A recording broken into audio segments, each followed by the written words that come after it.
those of you looking at getting into van life and not really sure if you want to like get into van life full-time or half-time, why don't you just get into van life half the time but get into it in half of a van? That thing is freaking awesome. All right, too much fun. This is not something I normally do, but I drove by and it caught my eye, and it's got like the, how do I word this? It's funky, it's groovy, it's awesome, it's weird, it's beautiful, it's dark, it's romantic, and sad. I'm about to show you guys the coolest cemetery I have ever seen. So freaking rad.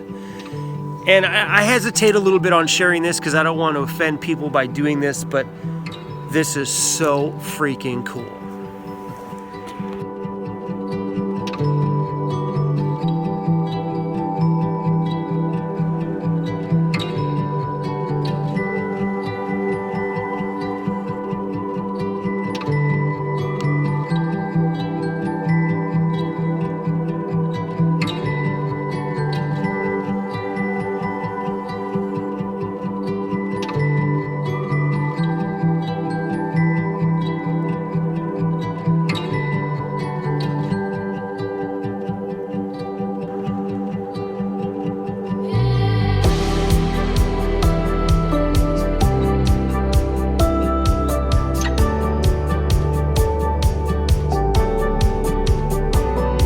This is the first time in my life I have ever stepped foot inside of a cemetery.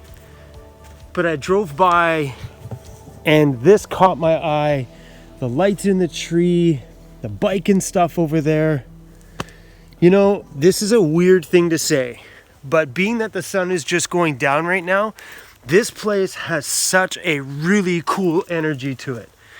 Really, really loving the feeling of this place. That is a super weird thing for me to say. Okay, before we lose that sun, we gotta go find ourselves a place to park.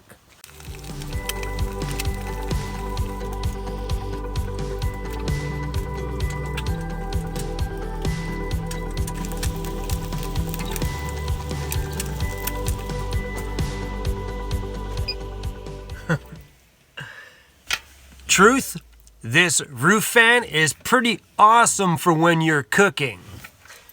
My old school opening up the door was pretty cool, but in a scenario like this, turning the fan on when you cook, so freaking good. All right, so we found a place to park. Took me a bit of a drive to find a place. I wasn't totally in a full search. We actually ended up just cruising down the side of the island.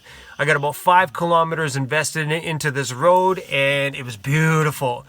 And it came into 2 forks. Both of the forks at the end of the road were both dead ends. But we found some, it's a little beach access pull-off that fits about 8 cars. And it's sandwiched between a bunch of houses. So the sign at the end of here says, no overnight parking. But I think we're going to be okay here because all the homes around me look like they're beach homes. A majority of the houses all down this street have been completely dark. No cars in the driveway, so if they're summer homes, I got myself a great place to sleep tonight. So far, nobody's bothered me, but I'm super pumped up for the morning and opening up those doors and showing you guys where we are. The tide was out when we pulled in. Sand for as far as you could see, and an ocean. Anyway, I just made myself something quick. Eggs, a bit of cheese. Super simple. But finding places to park when you're in smaller areas like this can be a bit of a struggle. But naturally you just get that. Naturally you start to look for parking spots and stuff without even knowing you're looking. Like when I came off the ferry, I seen some pull-offs when I pulled in. I'm like, oh, those would be great places to sleep. So you kind of notice those things when you start traveling. So when I got all the way down here, I could have driven all the way back to those spots, but I'm like, you know what, whatever. Let's pull into this little area and just hope for the freaking best. What's the worst that can happen? Someone walks over and says, excuse me, sir, you can't park here. It's all freaking good.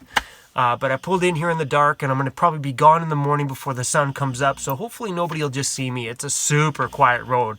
I'm at the very end of it, so there's probably only 15 houses down here, and out of the ones I seen down there, one had their lights on.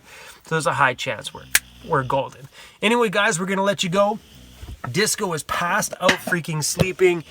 He's still recovering from where, oh, hey, look, you wake up to say bye to everybody. He's still recovering from our few days at John's house working on the van because he was super, super active. Mr. Busy Bee had to see exactly what everybody was doing at all times. All right, you guys, I'm going to go eat, and I'll see you on the next one. Peace out. Hey, buddy.